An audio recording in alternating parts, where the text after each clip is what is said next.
할렐루야.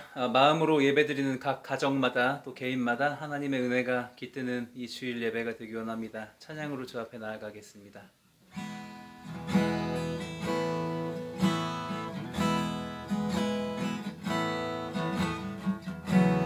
나의 소망 되신 주를 바라봅니다.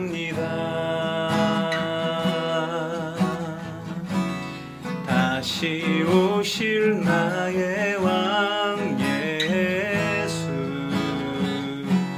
주를 기다립니다. 밤이나 낮이나 어제나 오늘도 영원히 주만 찬양해.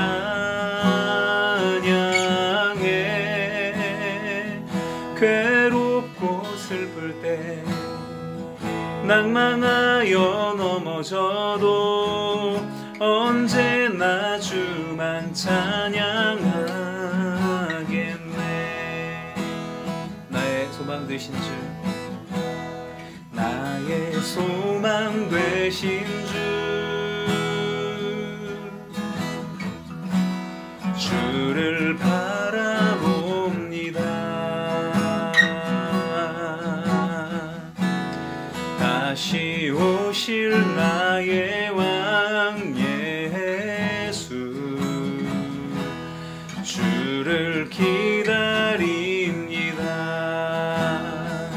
밤이나 낮이나 어제나 오늘도 영원히 주만 찬양해.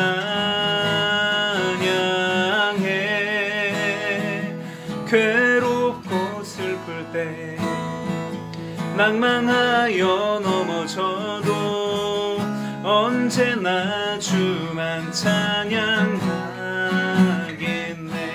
낮이나 밤이나 낮이나 어제나 오늘도 영원히 주만 찬양해.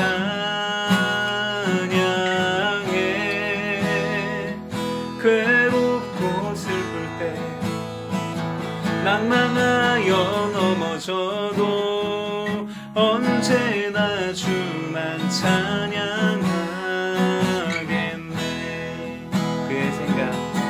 그의 생각 셀 수 없고 그의 자비 무궁하며 그의 성실 날마다 새롭고 그의 사랑 끝이 없단다. 그의 생각 셀 수 없고 그의 자비 무궁하며 그의 성실 날마다 새롭고 그의 사랑 끝이 없단다. 하나님은 너를 만드신 분, 너를 가장 많이 알고 계시며 하나님은 너를 만드신 분, 너를 가장 깊이 이해하신단다.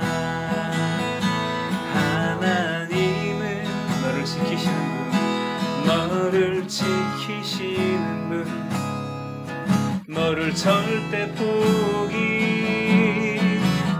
않으며 하나님은 너를 지키시는 분, 너를 쉬지 않고 지켜보신단다. 그의 생각 셀 수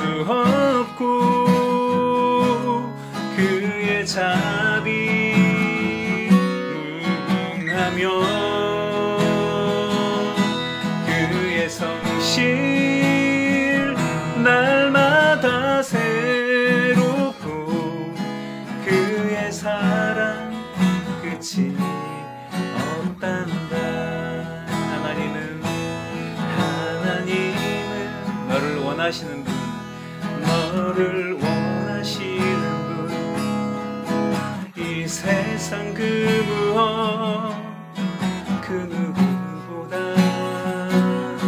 하나님은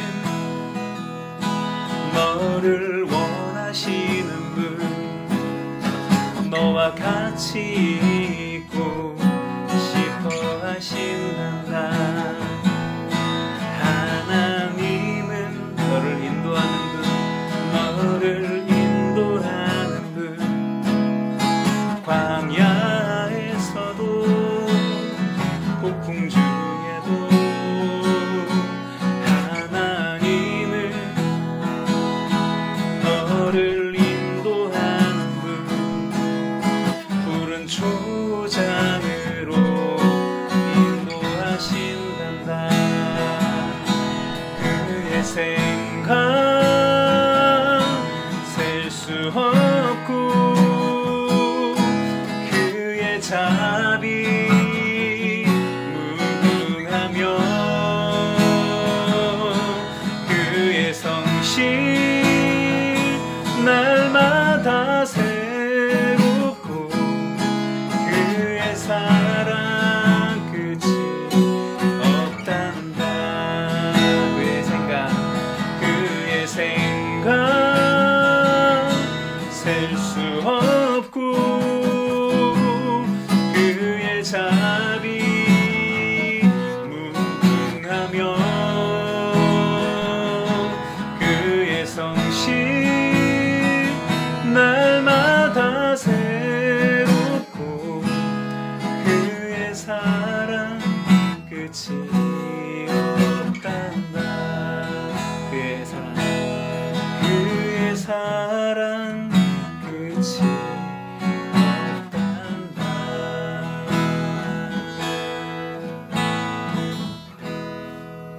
아멘. 우리 옆에 있는 분들과 한번 인사하겠습니다. 주님의 사랑의 끝이 없습니다.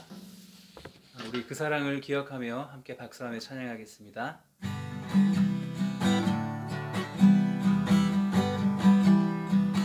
나의 가는 길, 나의 가는 길 주님 인도하시네. 그는 보이지 않아도 날 위해 일하시네. 주 나의 인도자 항상 함께 하시네. 사랑과 힘 베푸시며 인도하시네.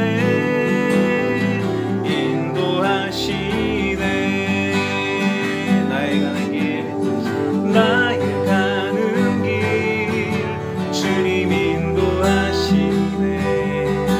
그는 보이지 않아도 날 위해 일하시네. 주 나의 인도자 항상 함께 하시네. 사랑과 힘 베푸시며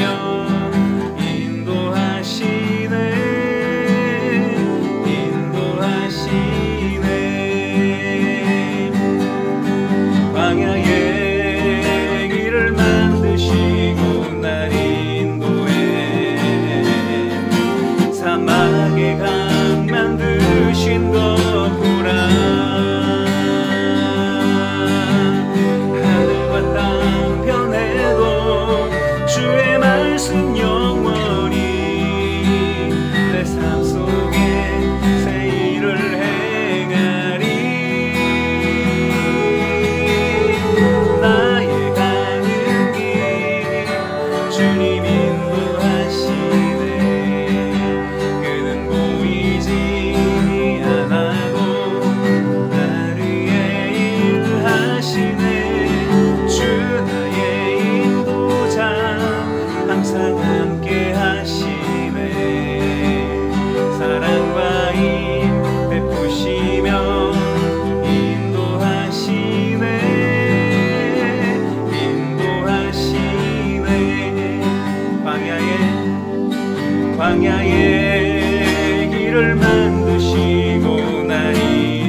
목자 주신 하나님께 영광과 감사의 박수 올려드리겠습니다. 할렐루야. 주님 높임 받아 주옵소서.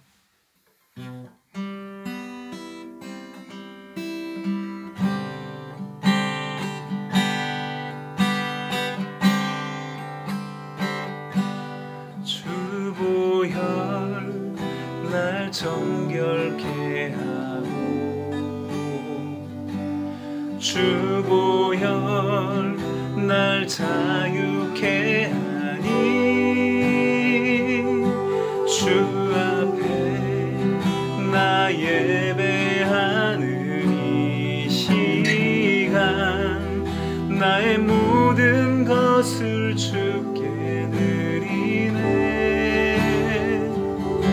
주의 손 날 위해 찢기셨고 주의 발 날 위해 박히셨으니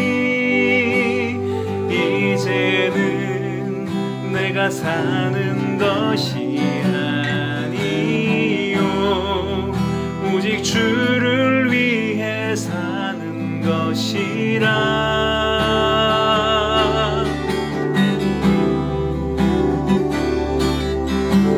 주의 손에 나의 손을 포개고 또 주의 발에 나의 발을 포개어 나 주와 함께 죽고 또 주와 함께 살리라. 영원토록 주 위에 살리라. 주의 손에 나의 손을 포개고 또 주의 발에 나의 발을 포개어 나 주와 함께 죽고 또 주와 함께 살리라. 영원토록 주 위에 살리라. 주 위에 살리라.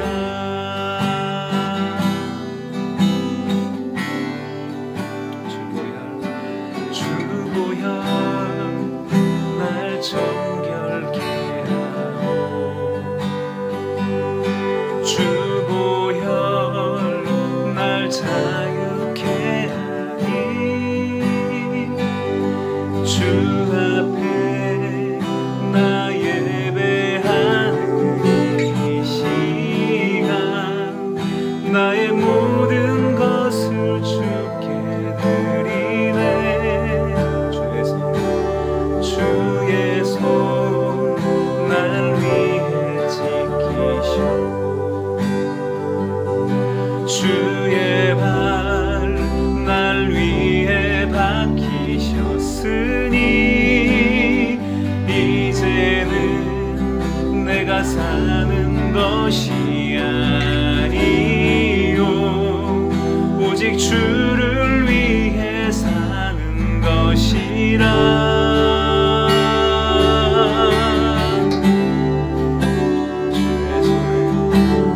주의 손에 나의 손을 포개고 또 주의 발에 나의 발을 포개어 나 주와 함께 죽고 또 주와 함께 살리라. 영원토록 주 위에 살리라.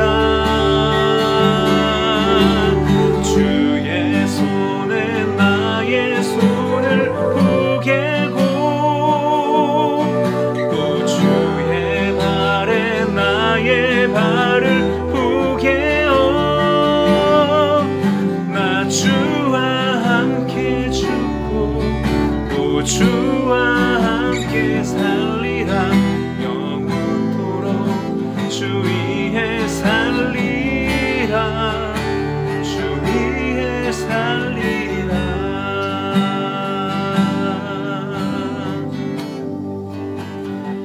오늘의 예배를 생각하며 합심해서 기도하기 원합니다.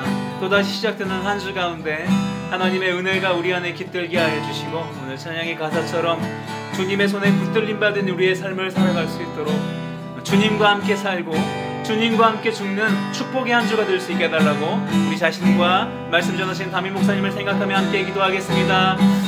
성령님 감사합니다. 오늘도 예배의 자리에 우리를 불러주셨습니다. 하나님의 놀라운 긍휼로 우리를 붙잡아 주시고 예수 그리스도의 놀라운 성령의 기름 부으심이 하나님 우리의 심령을 적실 수 있도록 하나님 말씀으로 새롭게 하여 주옵소서.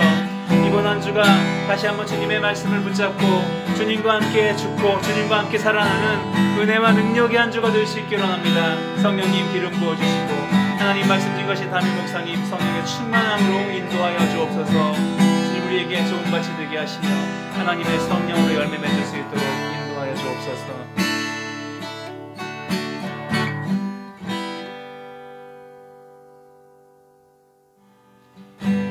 공동의 기도 제목으로 합심해서 기도하기 원합니다.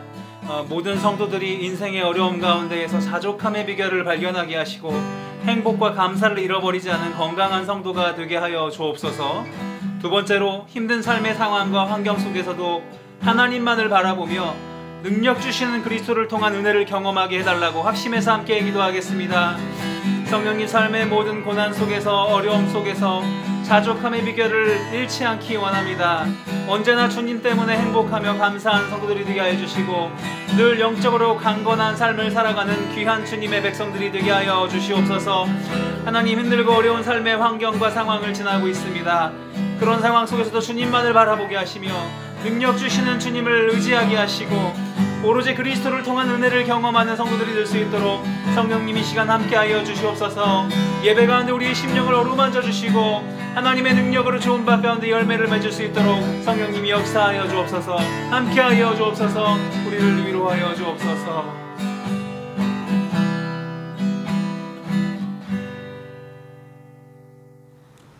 자비로우신 하나님 아버지, 지난 한 주간도 하나님의 은혜 가운데 거하게 하시고 주님의 날개로 품으시며 임마누엘로 에베네셀로 지켜주신 은혜 감사합니다.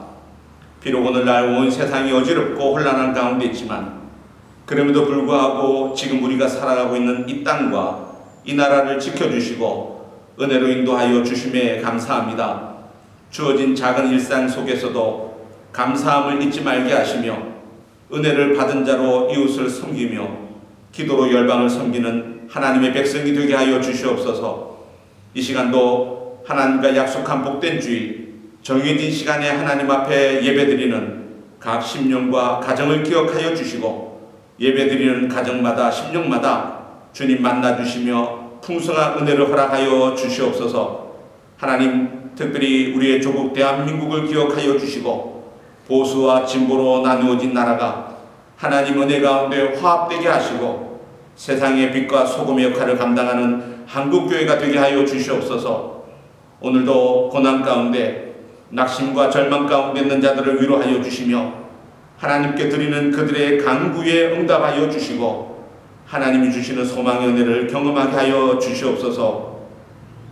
드려지는 예배를 통하여 하나님께 영광이 되며 나에게는 하나님의 음성을 듣는 시간이 되게 하시고 말씀 앞에 새로운 결심으로 나아가는 은혜의 시간이 되게 하여 주시옵소서. 이 모든 말씀 우리 삶의 주인 되시는 예수님의 이름으로 기도드리옵나이다. 아멘. 할렐루야. 오늘도 거룩한 주일 각자의 삶의 초소에서 예배드리는 여러분들을 주님의 이름으로 축복하며 환영합니다. 한 주간도 또 흘렀습니다. 평안하게 지내셨습니까? 함께 예배드리는 우리 옆에 있는 가족들과도 함께 인사하시겠습니다. 사랑합니다. 축복합니다. 사랑합니다. 축복합니다. 그리고 보이진 않지만 함께 영상으로 예배드리는 성도들과도 우리 함께 인사하시겠습니다. 보고 싶어요. 사랑합니다. 간략한 교회 광고 드립니다. 9월 27일 다음 주일 예배 상황도 정부 발표가 나는 대로 다시 안내해 드리겠습니다. 하지만 바라기는 장기간의 온라인 예배 속에서도 하나님을 신뢰하는 가운데 은혜 위에 굳게 서도록 모두 함께 기도해 주시기를 바랍니다. 개인적인 소망은 다음 주에는 우리가 함께 얼굴을 대면하여 예배 드릴 수 있기를 기대합니다. 이미 많은 분들이 또 그렇게 실천하고 있지만 개인별로, 목장별로 서로 교제하는 시간을 자유롭게 가져주시기를 바랍니다. 그리고 언제나 개인 경건에 힘써주시며 하나님과 동행하는 여러분의 귀한 삶이 되기를 주님의 이름으로 축복하며 부탁드립니다. 계속해서 조국 대한민국을 위해서도 함께 잊지 말고 기도해 주시기 바랍니다. 이 시간 다 함께 찬양하심으로 준비하신 예물을 하나님께 드리는 봉헌의 시간을 갖겠습니다. 준비가 되신 분들은 찬양하는 중에 온라인으로 헌금해 주셔도 좋고 혹은 예배를 마친 후에 개별적으로 드려도 좋겠습니다. 나의 모습, 나의 소유 주님 앞에 드립니다.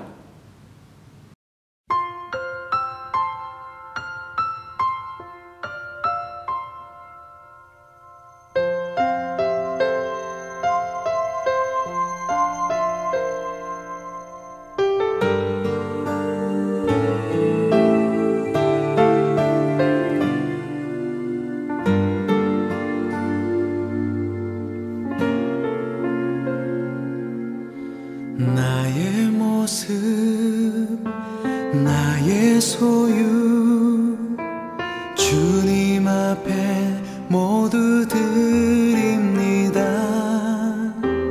모든 아픔, 모든 기쁨, 내 모든 눈물 받아주소서. 나의 생명을 드리니 주 영광 위하여 사용하옵소서. 내가 사는 날 동안에 주를 찬양하며 기쁨의 제물 되리. 나를 받아주소서.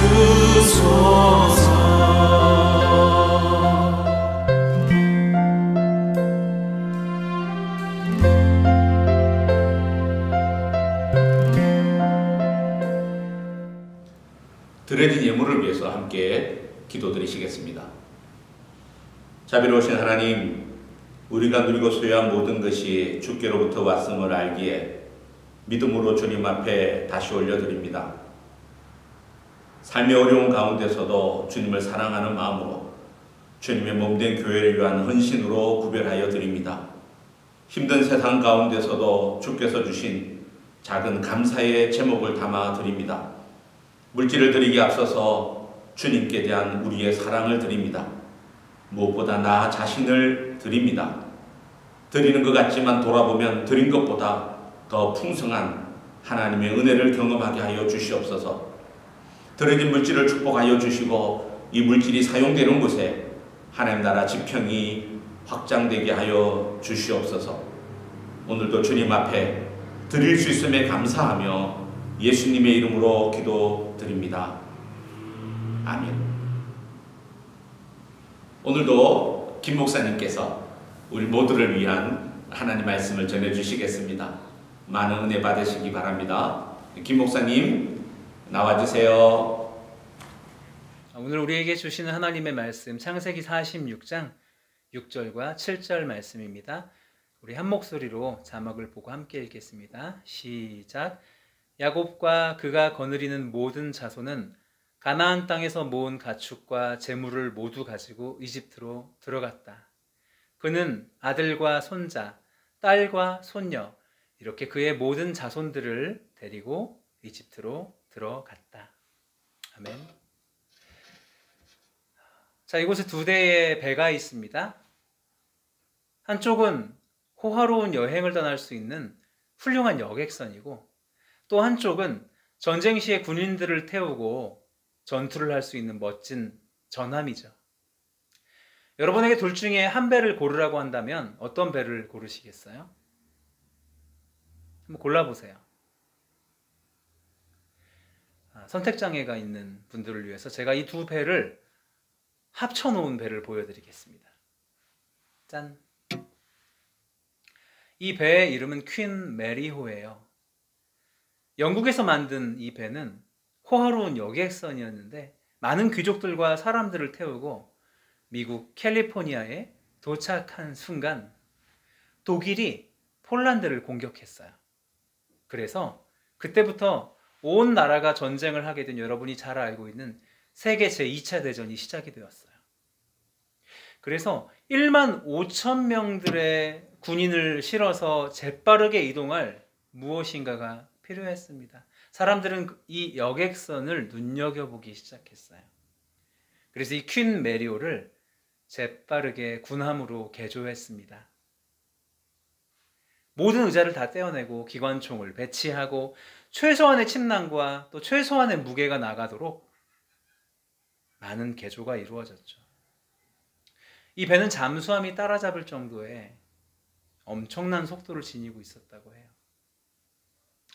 그렇게 전쟁이 끝난 후에 이 배는 다시 여객선 호텔로 개조가 되어서 지금도 캘리포니아 롱비치에 가보면 퀸 메리 호텔이라는 이름으로 활용되고 있습니다.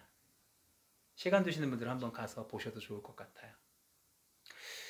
다시 성경으로 좀 돌아와서 지금까지 성경 창세기는 마치 주인공이 요셉인 듯한 착각을 일으킬 정도로 계속 요셉 이야기만 하다가 이제 다시 잠시 야곱의 이야기를 시작해요. 카메라가 그의 아버지인 야곱에게 클로즈업을 하는데 그 초라한 노인이 걸어가고 있는 그곳은 다름이 아닌 애굽의 바로왕이 살고 있는 큰 궁궐이었어요. 자, 거기서 끝나지 않고 야곱은 손을 내밀어서 어떤 한 사람을 축복하고 있는데 그 사람은 다름 아닌 애굽의 대제왕인 바로 왕이었죠. 그리고 다시 돌아오는 장면. 창세기의 명장면이 아닐 수 없거든요. 근데 목사님이 이상한 걸 하나 발견했어요. 그게 뭐냐면 어떨 때는 야곱이었다가 또 어떨 때는 이스라엘이었다가 그 이름이 왔다 갔다 기록되고 있는 것을 보았어요. 야복강에서 하나님이 야곱의 이름을 이스라엘로 부르시겠다고 바꾸어 주셨거든요. 왜 그의 이름이 왔다 갔다 하면서 기록이 될까? 목사님은 한번 이런 생각을 해보았어요. 인간 야곱이라는 사람이 가지고 있었던 오랜 세월 동안에 그는 사실 도망자 신세였고 그리고 그의 가정 속에서도 불화가 많았어요. 자녀를 낳으면서도 이스라엘 12지파가 되긴 했지만 라헬과 레아가 서로 시기하고 질투하고 서로 뺏고 다투고 야곱이 마음 편할 날이 한 날도 없었죠. 그러다가 나중에 자신이 너무나 사랑하고 아꼈던 아들 요셉마저 잃어버리는 그런 아픔을 겪으며 얼마나 힘든 삶을 살았겠어요. 그래서 왕 앞에서 이야기해요. 이 나그네 인생이 130년 동안 너무 험난한 시간을 보냈습니다라고 말을 해요. 그런데 하나님의 생각은 다르셨어요. 그와 함께 했던 가족들이 60-70명 정도밖에 되지 않는 가족들이었지만 이들이 애굽에서 가장 좋은 땅 고센으로 인도함을 받게 되고 먼 훗날 야곱의 그 자녀들은 200만 명이 넘는 민족을 이루어서 이스라엘이라는 한 나라를 만들게 됩니다. 그것이 하나님의 놀라운 계획이셨죠. 인간 야곱의 인생은 파란만장하고 또 나그네 같아 보이는 평범한 고달픈 생애로 보였을지 몰라요. 하지만 하나님이 다시 새롭게 부르신 야곱 안에 또 다른 야곱, 그 이름이 뭐였죠? 이스라엘은 그를 통해서는 하나님께서 민족 구원에 큰 일을 이루어내신 것을 보았어요. 자, 다시 배 이야기를 잠시 하겠습니다. 퀸 메리호. 이 배 안에 들어가 보면 한쪽은 호화로운 객실들을 통해서 손님들을 맞이하는 여객선이지만 다른 한쪽은 여전히 옛 과거에 전투를 위해서 개조했던 그 모습들을 그대로 남겨두었다고 해요. 왜일까요? 기억하게 하려는 거예요. 생각하게 만드는 것이죠. 오늘 우리가 하나님의 자녀로 이 세상을 살아간다는 것은 세상을 누리며 살아가는 것이기도 하지만 이 전투함이 되었던 퀸 메리오처럼 하나님의 자녀와 하나님의 백성들을 인도해내기 위해서 싸우는 영적 군사의 삶을 살아내는 것이기도 하다는 사실을 우리는 분명히 알 수 있어야 돼요. 야곱의 삶을 넘어서서 이스라엘로 부르신 삶이 바로 그런 삶입니다. 하나님은 오늘 우리에게도 새 이름을 주셨어요. 그 이름은 바로 그리스도인이라는 이름이에요. 세상 속에 살지만 우리는 무엇을 기억해야 하는가? 우리를 통해서 하나님의 백성들을 하나님께로 인도하고 구출해내는 임무가 있는 영적 군사의 삶을 하나님은 깨닫기 원하세요. 마치 이스라엘이 그 백성을 고센 땅으로 인도한 것처럼 말이죠. 사도 바울은 이렇게 이야기하네요. 군사로 모집을 받은 자들은 자기의 생활에 얽매 있는 사람이 없습니다 라고 이야기해요. 우리 모든 친구들이 야곱에서 이스라엘이 된 야곱처럼, 그리고 이 퀸 메리오처럼 때로는 편안해 보이는 여객선과 같은 평범한 삶처럼 보일지 모르지만 가장 중요한 순간에는 전투선으로 변신을 해서 많은 사람들을 건져냈던 것처럼 우리에게 맡겨주신 많은 사람들을 구원하고 보호하는 하나님의 부르심을 받는 우리 친구들이 되기를 주님의 이름으로 축원드립니다. 기도하겠습니다. 하나님께서 야곱을 이스라엘로 부르셨던 것처럼 우리 친구들을 그리스도인으로 부르셨습니다. 평범해 보이지만 가장 중요한 하나님의 약속을 이룰 자녀들임을 기억하며 오늘 하루도 하나님과 함께 동행하는 우리들이 되게 해주세요. 예수님 이름으로 기도드립니다. 아멘. 은혜 많이 받으셨습니까? 자, 지금은 하나님 말씀을 봉독하는 시간입니다. 오늘 우리에게 주신 하나님 말씀은 빌립보서 4장 11절부터 13절의 말씀입니다. 함께 같이 읽겠습니다. 내가 궁핍함으로 말하는 것이 아니니라.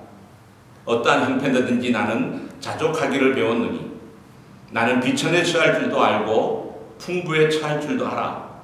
모든 일, 곧 배부름과 배고픔과 풍부와 궁핍에도 처할 줄 아는 일체의 비결을 배웠노라. 내게 능력 주시는 자 안에서 내가 모든 것을 할 수 있느니라. 아멘. 독일계 정신분석학자인 에릭 프롬은 자신의 유명한 책 소유냐 존재냐 To have or to be 라고 하는 책에서 인간을 크게 두 종류로 소유형 인간과 존재형 인간으로 구분하고 있습니다. 소유형 인간은 삶의 의미와 목적을 소유에 두고 사는 사람이고, 존재형 인간은 삶의 의미와 목적을 인간답게 사는 것에 두고 사는 사람이라고 말합니다. 그래서 그는 소유 가치란 소유한 것으로 그 사람의 가치를 따지는 것이고, 존재 가치란 존재하는 그 사람 자체로 가치를 따지는 것이라고 말했습니다. 즉, 소유 가치를 추구하는 사람은 소유형 인간이고, 존재 가치를 추구하는 사람은 존재형 인간인 것입니다. 그럼 여러분들은 존재형 인간입니까? 소유형 인간입니까? 최근 코로나로 인하여 전 세계의 많은 사람들이 고통을 당하고 있습니다. 바이러스에 감염된 많은 사람들이 죽어가면서 고통을 당하고 있고, 바이러스에 감염되지 않을까 하는 두려움에 또한 고통을 당하고 있습니다. 뿐만 아니라 이러한 계속적인 코로나 사태로 인해서 사회 구조가 마비되고 경제 사이클이 원활하게 순환되지 못함으로 인한 그런 경제적 고통까지 가중되고 있습니다. 그렇다면 이러한 침울한 고통의 때에도 불구하고 행복을 상실하지 않고 감사를 잃어버리지 않는 비결이 있다면 그것이 무엇일까요? 아마도 그것은 자족함의 가치를 붙드는 것입니다. 자족함의 가치를 붙드는 것입니다. 이 자족함의 가치를 붙들 때 우리는 행복을 상실하지 않을 수 있고 감사를 잃어버리지 않을 수 있을 것입니다. 네이버 사전에는 이 자족이라고 하는 말의 뜻을 단순하게 자기의 분수에 만족하는 것이라고 말하고 있습니다.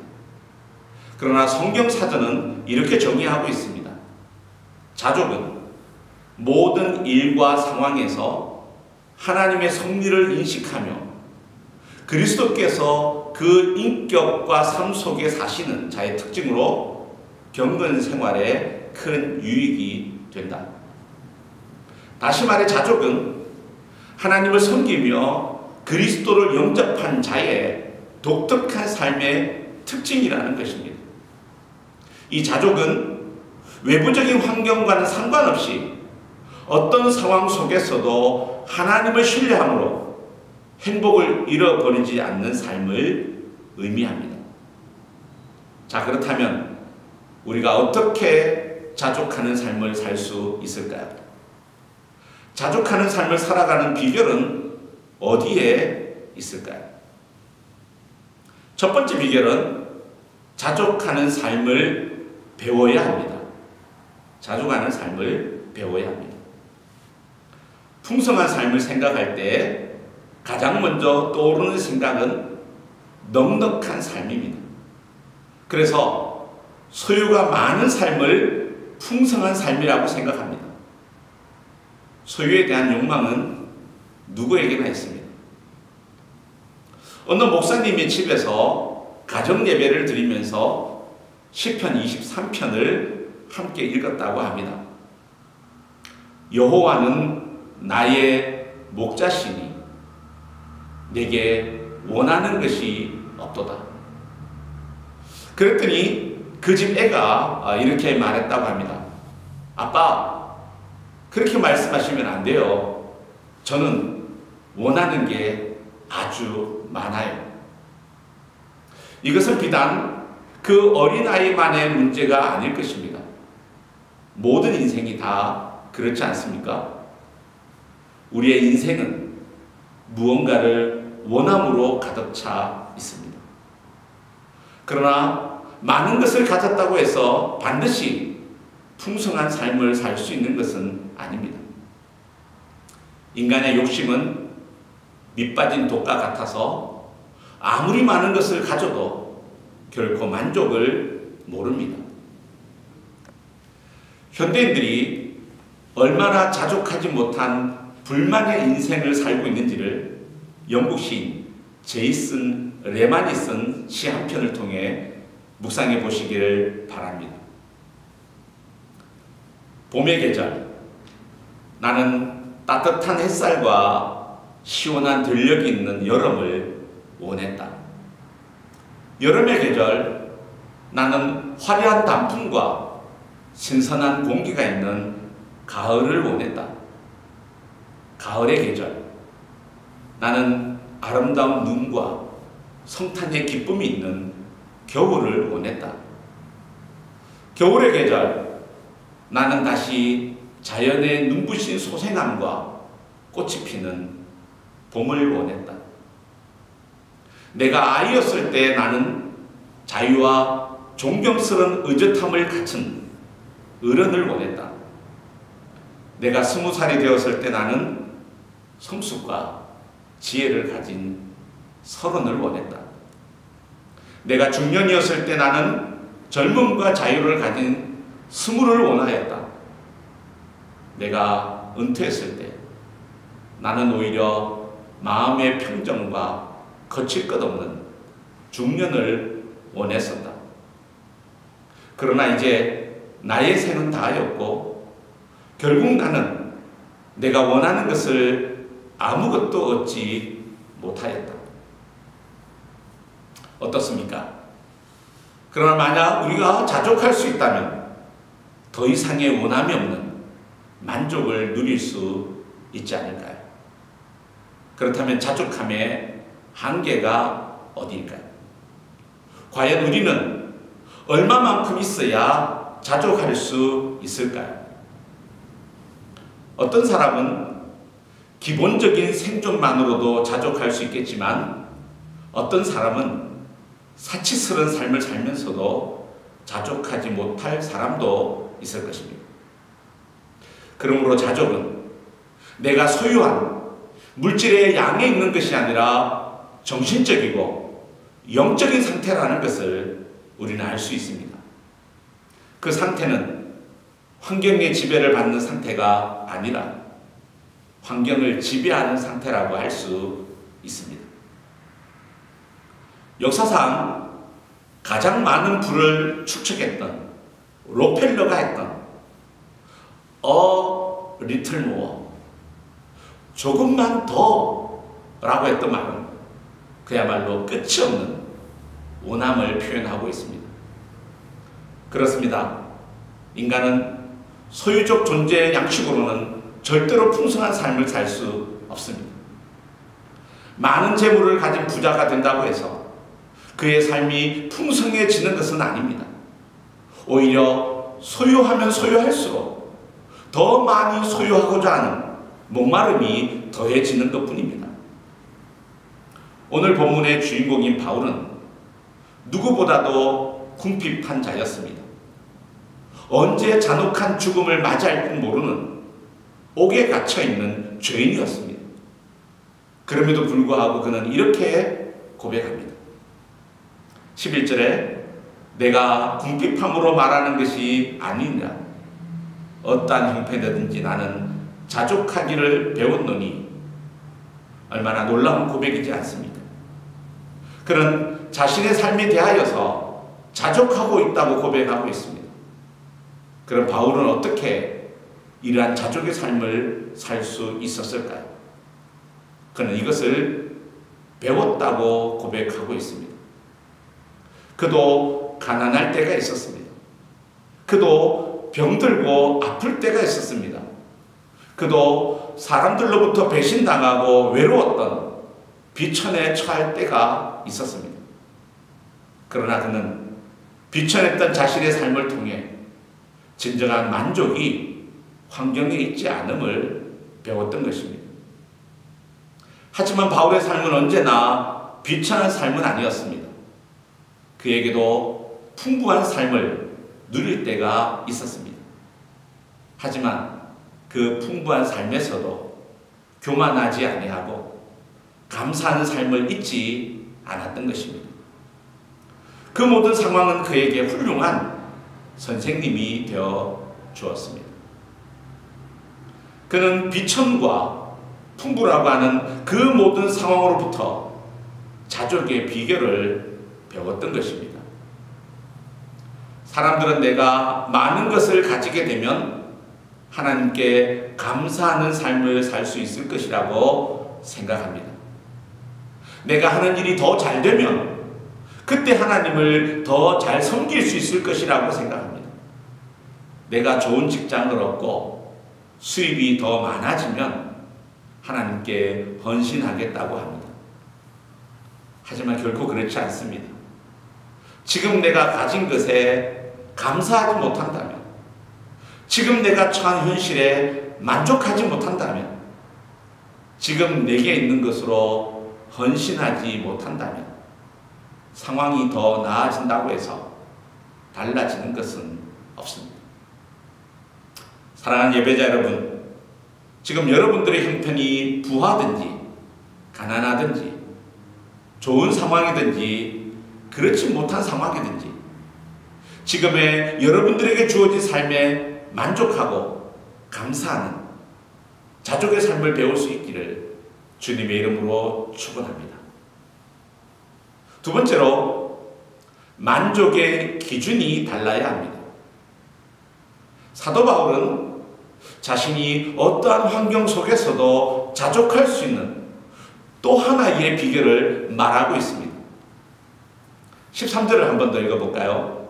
내게 능력 주시는 자 안에서 내가 모든 것을 할 수 있느니라. 바울이 가진 자족의 비결은 자기에게 있는 것이 아니라 그 비결은 자신에게 능력을 주시는 예수 그리스도 안에 있다고 고백하고 있습니다. 예수 그리스도 안에 자신의 삶을 맡기고 난 후에 그는 비로소 소유의 유무에 집착하는 삶을 내려놓고 모든 상황에 자족하는 삶을 살게 되었다는 것입니다. 또한 그는 이러한 자족의 삶을 예수님으로부터 배웠습니다. 고린도후서 8장 9절을 함께 읽겠습니다. 우리 주 예수 그리스도의 은혜를 너희가 알거니와 부유하신 자로서 너희를 위하여 가난하게 되심은 그의 가난함을 인하여 너희로 부유케 하려 하심이니라. 여러분, 예수님은 부유하신 분이십니다. 그렇지만 그분은 자신을 위하여 부유한 삶을 살지 않으셨습니다. 오히려 우리를 부유하게 하기 위하여 스스로 가난하게 되셨습니다. 하나님의 아들의 영광을 보내시고 이 땅에 죽어가는 자들을 구원하기 위해서 죽기까지 그분은 낮아지셨습니다. 예수님께는 높아지고 낮아지고 부유하고 가난한 것들이 만족의 기준이 될 수 없었습니다. 예수님에게 있어서 만족한 삶의 기준은 하나님의 뜻을 이루는 것에 있었습니다. 우리의 삶의 목표가 가난하거나 부해지는 것, 세상적인 성공이나 실패에 두게 되면 결코 자족하는 삶을 살아갈 수 없습니다. 끝없는 비교로 인하여서 감사의 삶을 살아갈 수 없습니다. 우리의 삶의 만족은 우리가 얼마나 많이 가졌느냐 하는 소유에 있지 않습니다. 우리의 삶의 만족은 하나님의 뜻을 이루는 것에 있습니다.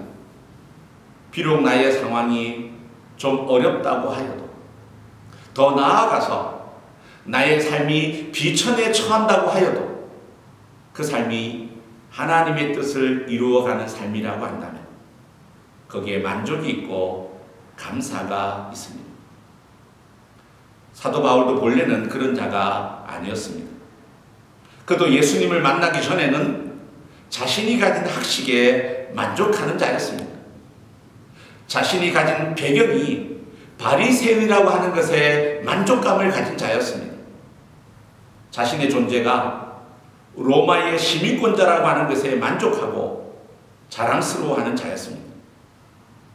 그런데 예수님을 만난 이후에 그는 자신의 만족의 모든 기준으로 삼았던 그 모든 세상적인 풍요와 권세를 다 버리게 되었습니다.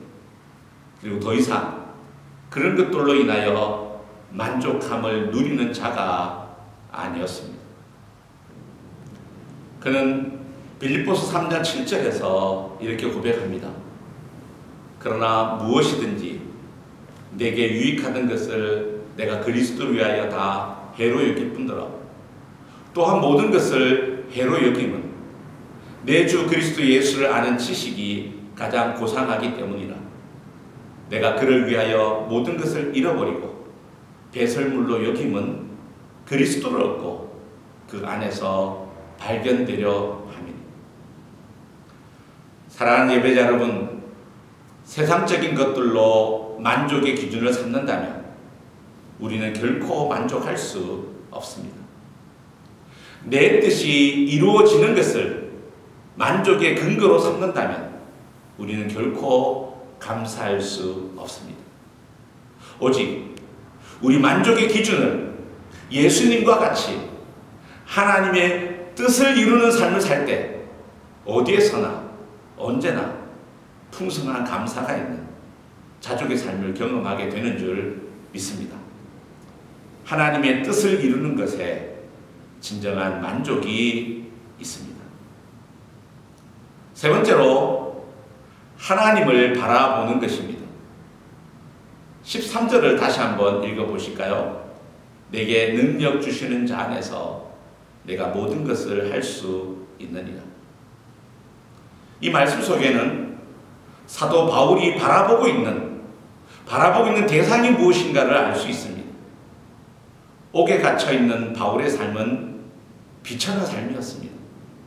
배고픔과 궁핍의 삶이었습니다.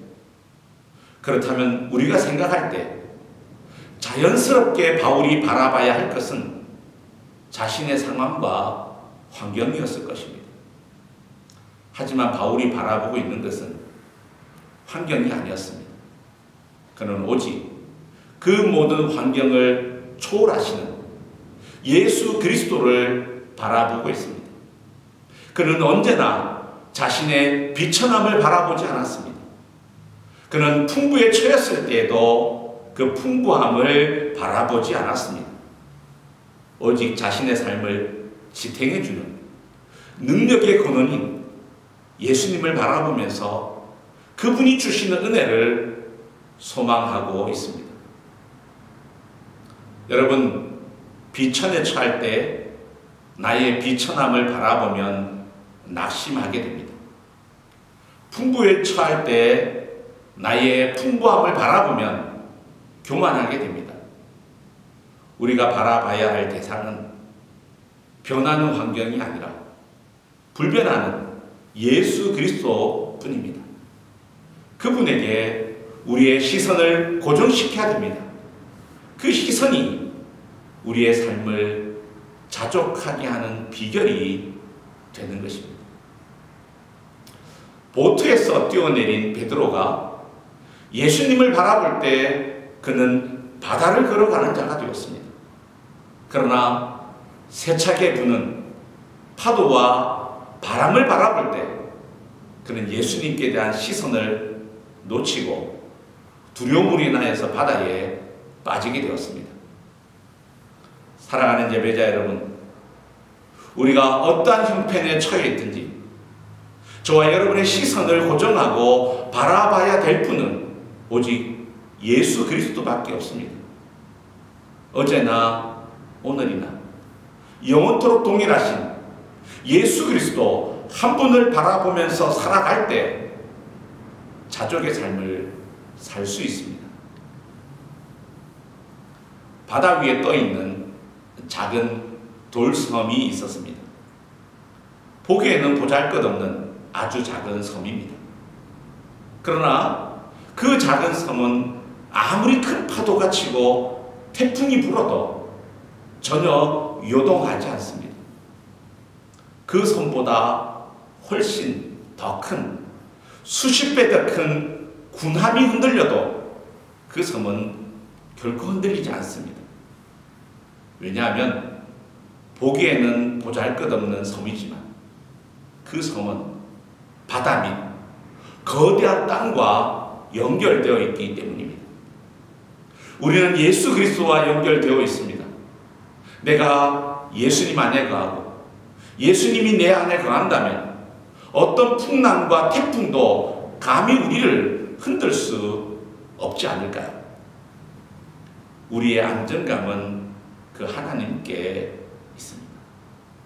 히브리서 13장 5절은 이렇게 말씀하십니다. 돈을 사랑하지 말고 있는 바를 족한 줄로 알아.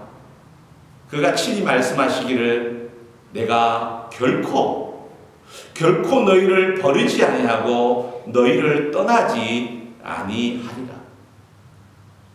주님은 우리를 결코 버리지 않고 떠나지 않는 분입니다.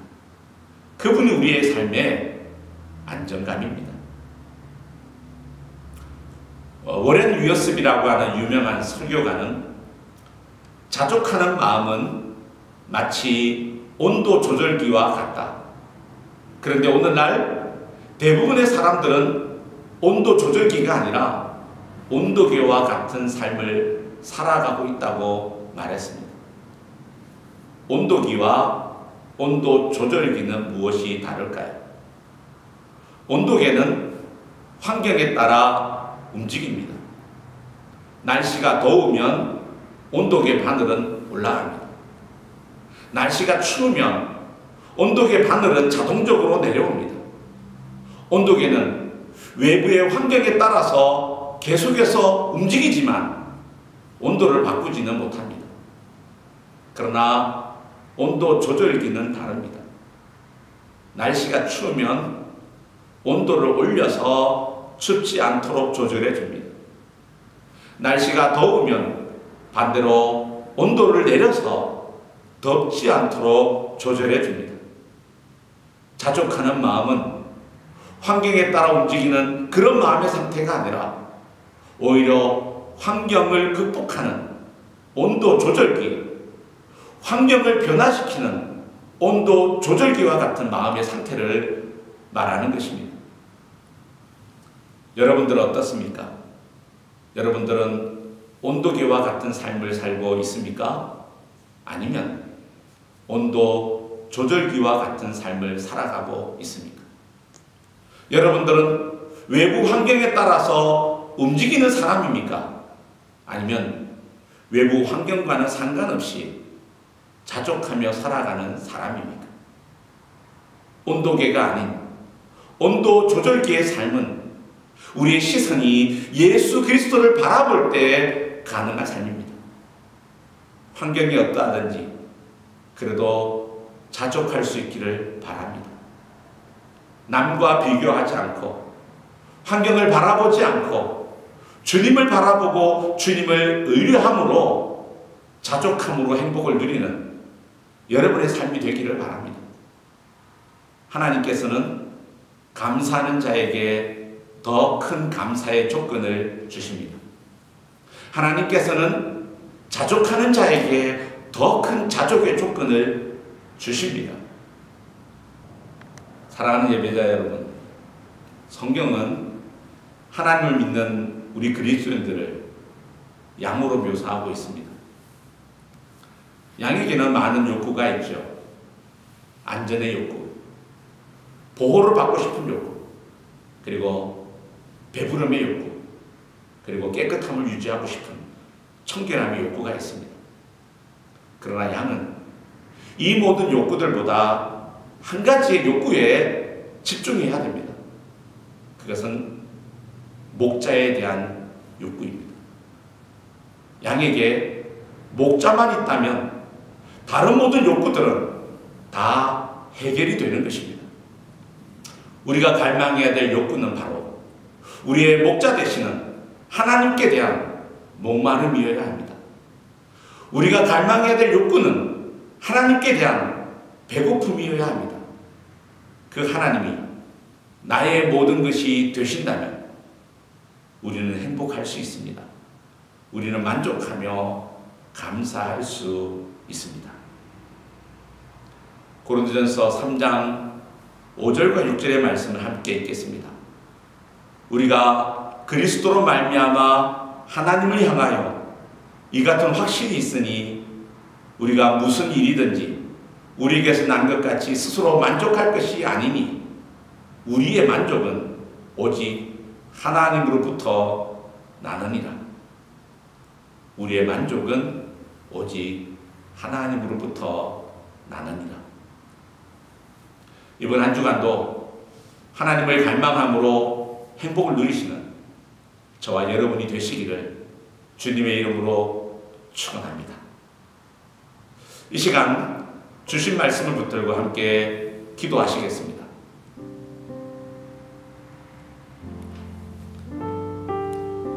그렇습니다. 소유적 삶의 방식으로 인해 만족함을 잃어버린 이 시대 가운데서 자족하는 삶을 배우게 하시고 소유보다 하나님의 뜻을 이룸으로 만족하는 자가 되게 하여 주시옵소서. 하나님을 바라봄으로 행복을 누리는 우리 모두가 되게 하여 주시옵소서. 함께 같이 기도하시겠습니다. 자비로우신 하나님 아버지, 그렇습니다. 이 세상은 우리로 하여금 원하는 것이 많고 우리로 하여금 많은 욕망과 욕구를 가지게 합니다. 하나님 아버지, 그러나 그 모든 것들이 우리를 만족하게 하고 우리를 행복하게 하지 않는 줄 압니다. 하나님, 이 시대에 많은 사람들이 소유하는 삶의 방식으로 하나님 만족함을 잃어버린 가운데 살아가지만 주님을 의지하고 주님이 주시는 은혜를 바라보면서 자족하는 삶을 배워가게 하여 주시고 소유보다 하나님의 뜻을 이루어감으로 만족하게 하여 주시고 하나님 환경을 바라보기보다는 하나님을 바라봄으로 행복을 누리는 우리 모두가 되게 하여 주시옵소서. 한 번 더 기도하실 때 이 시간도 여러 가지 문제로 인하여서 삶의 고통에 있는 자들을 위로하여 주시고 하나님 한 분만을 갈망함으로 삶의 환경과 조건을 뛰어넘는, 환경을 초월하는 자들이 되게 해달라고, 그리고 어서속히 모든 일상의 삶이 회복되게 해달라고 우리 한 번 더 같이 기도하시겠습니다. 하나님 아버지, 그렇습니다. 이 시간도 여러 가지 많은 문제로 인하여 삶에 고통 있는 자들을 하나님 주님 위로하여 주시옵소서. 건강의 문제로 있는 자를, 가정의 문제로, 자녀의 문제로, 하나님 남편과 아내의 문제로, 하나님 무엇보다 경제적으로 문제가 있는 고통 가운데 있는 자들을 주님 찾아가 주시고 위로하여 주시사, 하나님 그들이 하나님 한 분만을 갈망하는 자가 되게 하여 주시고, 하나님을 바라보는 가운데 모든 삶의 환경과 조건을 뛰어넘는, 환경을 초월하는 자들이 되게 하여 주시옵소서. 그래서 우리 일상의 삶 속에 행복을 누리며 만족함으로 살아가는, 하나님을 위하여 우리의 삶을 드리는 은혜가 있게 하여 주시옵소서. 하나님 속히 이 나라의 모든 코로나가 안정화되게 하여 주시고 일상의 삶이 회복되는 은혜를 허락하여 주시옵소서. 은혜로우신 하나님 아버지, 오늘도 주신 말씀을 우리의 마음에 깊이 새겨봅니다.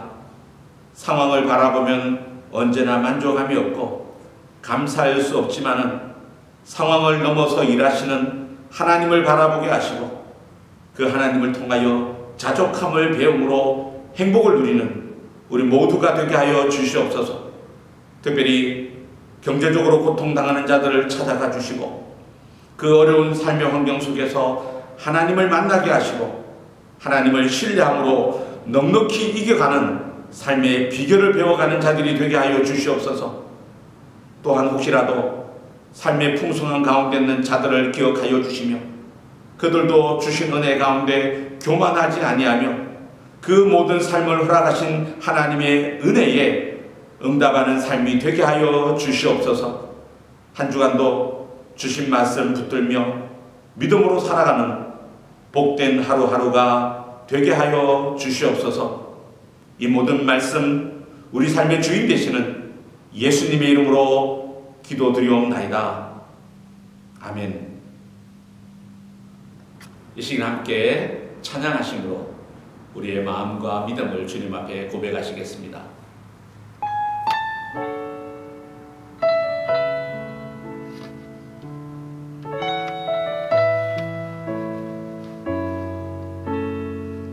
나의 만족과 유익을 위해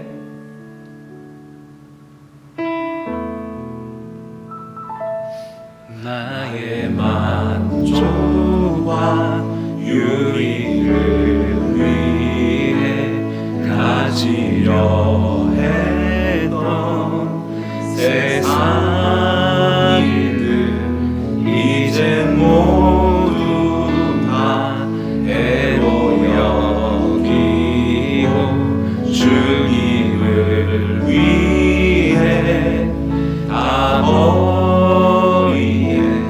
내 안에 가장 귀한 것 내 안에 가장 귀한 것 주님을 알리라. 모든 것 되시며 의와 기쁨 되신 주 사랑합니다.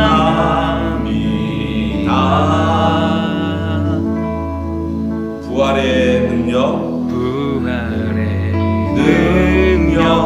체험하면서 주의 고난에 동참하고 주의 본을 받아서 그의 생명에 참여하네. 내 안에 가장 귀한 것 내 안에 가장 귀한 것 주님을 알미라.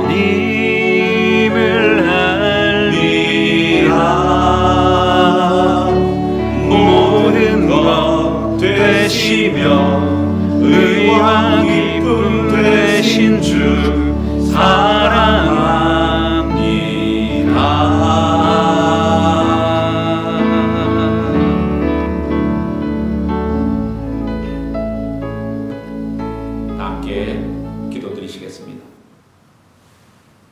지금은 우리 구주 예수 그리스도의 은혜와 하나님 아버지의 사랑과 성령의 교통 함께 하심이 이 시간 각자의 삶의 처소에서 시간과 마음을 구별하여 하나님 앞에 예배하면서 이 세상의 물질의 유혹 가운데서도 소유 유혹 가운데서도 하나님을 바라봄으로 자족함을 배우고 하나님의 뜻을 이루어감으로 만족함을 누리며 하나님을 바라봄으로 행복한 삶을, 감사의 삶을 살아가기로 다짐하는 사랑하는 주의 백성들과 그들의 가정과 일터와 자녀들과 기도의 제목들 위해 그리고 사랑하는 우리의 공동체 위에 지금으로부터 영원토록 함께 하시기를 간절히 축원하옵나이다. 아멘.